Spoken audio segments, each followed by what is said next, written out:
editing. Hello everyone, Olga-Show. It's Ethernet Summit. We're celebrating 40 years anniversary in Computer History Museum in Mountain View, California. And here with us, Del. And you are? Arpit. Nice to meet you. Nice to meet you. And he is Vice President of Product Marketing. Right. So I'm the former CMO of Force 10. We got acquired by Dell and run the product management and marketing strategy for new growth inside them. So we're part of the enterprise. And I'm Wayne Rash. I'm the Washington Bureau Chief and Senior Columnist for eWeek. And I'm Olga-Show. Michael Foreman, Senior Vice President of Journalism at Fairfax Museum. And Giorgio Baron from Computer World Venezuela. I look at the guys who came out of University of Hawaii, the Force 10, and gets first, sold the first switch. That was years ago. Okay, but I was one who was running that test. The Force 10 acquisition, that was last year, was it? That was 18 months ago. 18. So, in fact, that's one of the two things I want to talk about. One is really the momentum that we see in the marketplace, and we have some news on that front in terms of the Force 10 acquisition, etc. And then the other one is we launched new products in May as well, under the context of active fabric, active infrastructure, a new switch developed, more products announced. Those are the big things or these things I wanted to share. Sure. But before I do that, I wanted to make sure that I touch what you covered. That way at least I know eWeek and any specific topic when you heard me on the panel and things like that. What do you want me to focus on a little bit more? I get to cover whatever I feel like, but Awesome. Thank you very much which means anything from, I don't know, trying to break your XPS laptop to trying to break your switches. Okay, very good. So it's mostly at the test. I do that, but I also write about public policy, I write about markets, I write about wireless, everything, Very good. security. As Olga-Show, part of Universal Media, here we work with radio, internet, and TV. We like fast connection and data streaming, video streaming, and audio streaming. And my general interest, I support technology, culture, and people. I'll go with the flow. If you've got anything Southern Hemisphere, then I'll be particularly interested. Okay. I'm from Computer World. We have a newspaper, monthly newspaper, and a web page. And your interest specifically would be? Could be networking. Very good. General. Okay, very good. What I'd like to do is maybe I'll just, since all of you guys are here, I'll just put this up here. That way you'll get a soft copy of this. Okay. If you need hard copies, Soft copy. soft copy, exactly. Soft copy waste list. So that's but we have some copies if you need. You're going to inflict us with PowerPoint. No. Oh, good. Just two or three things. So we announced the news on the product, and you will get a copy of this. Right? They were really, what we announced was a new fabric that gets stitched together with an automated software that's called Active Fabric Management. So what it does is you have all these data centers, right? And historically, what people have packaged is really a rack, a maximum, right? So you know whether it's like one server chassis. So you have a chassis and you manage the chassis, right? That's what competitors have done, and we did that sometime back. Then you manage multiple of these chassis in a rack, right? Simplified. So what we are announcing is more of a scale-out active fabric, where we can stitch an entire data center and multiple racks together in a very automated way. When do you announce that? This- Right now? It's already announced. Okay. It's out. The press release is About out. 1 week ago. About it was for interop in May. So Okay.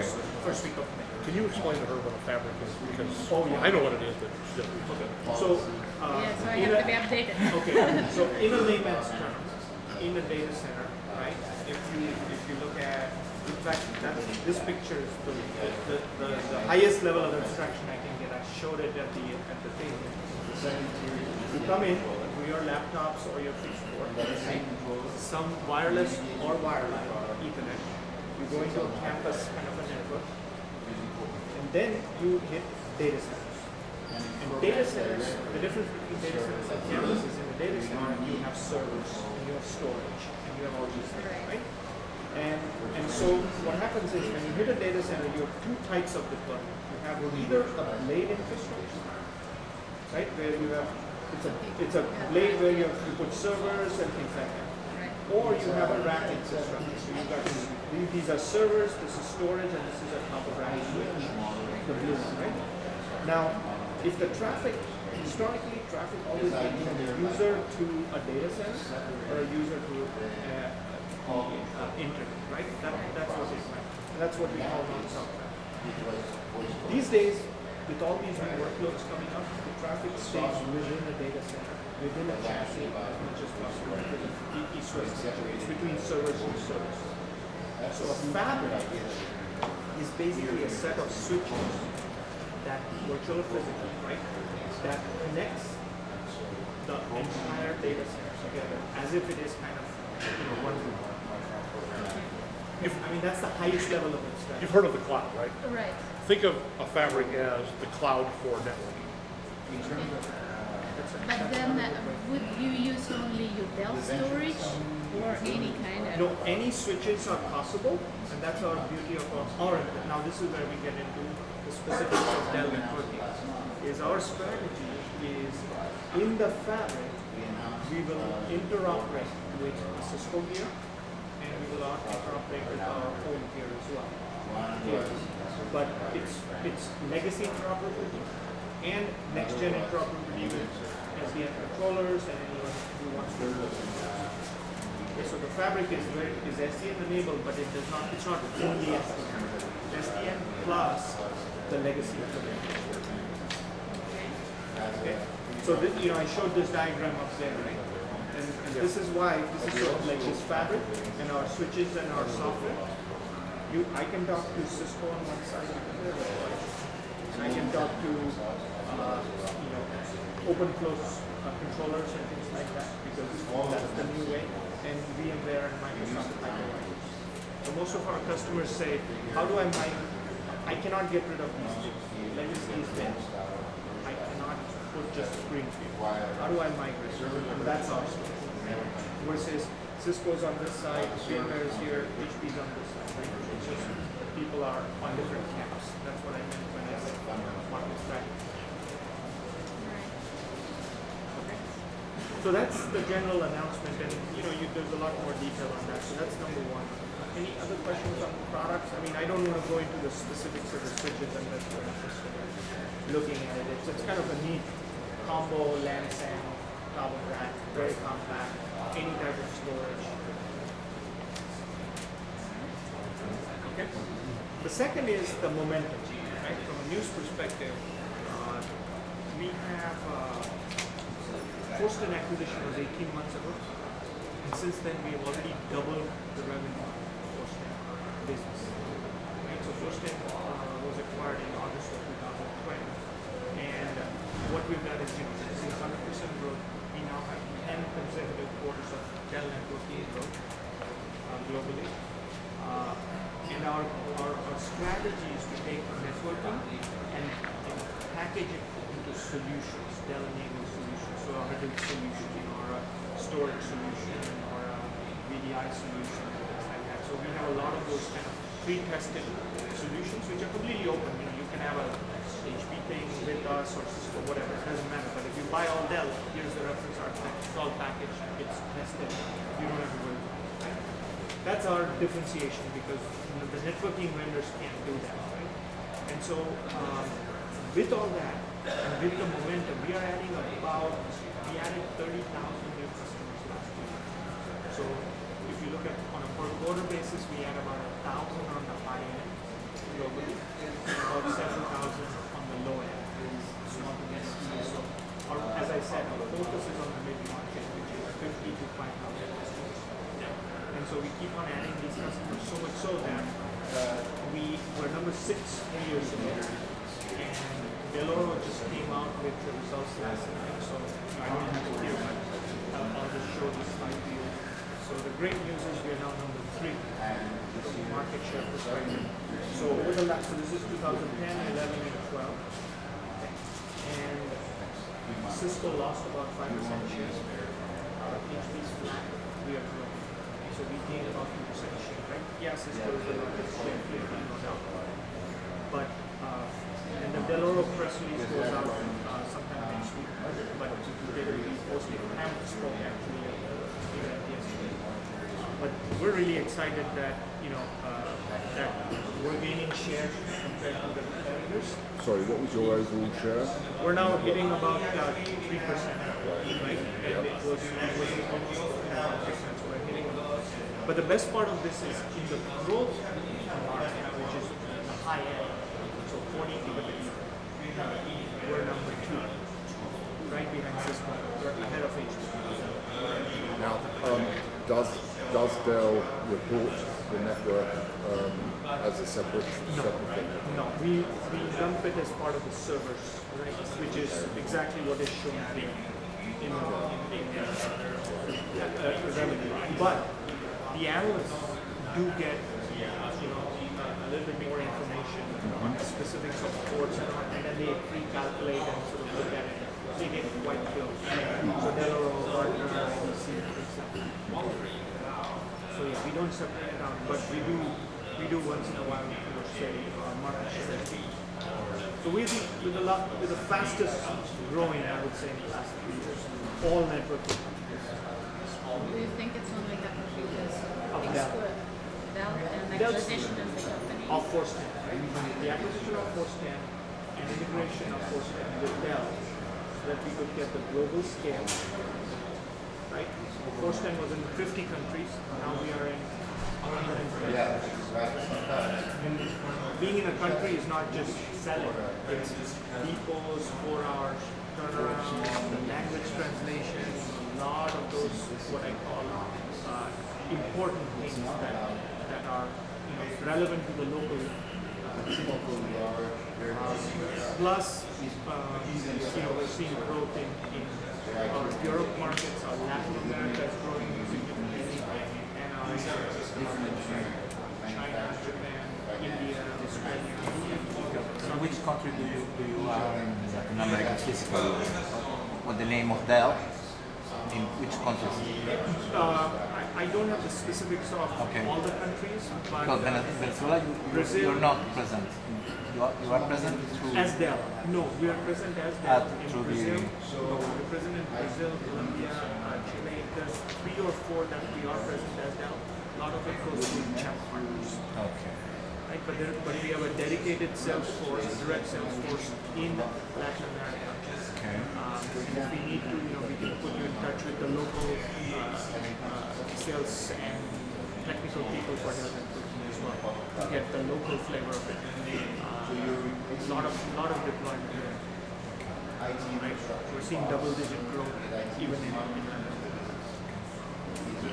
And just because I also do programming in Russian for Russians, what about the Russians and residents of Dell in Russia? Russia, we have not gotten that much presence yet. Partnerships, and we need to work with the local companies. So we're working on that. It's only in terms of networking. Yeah. Just in terms of, I'm talking just networking. Okay.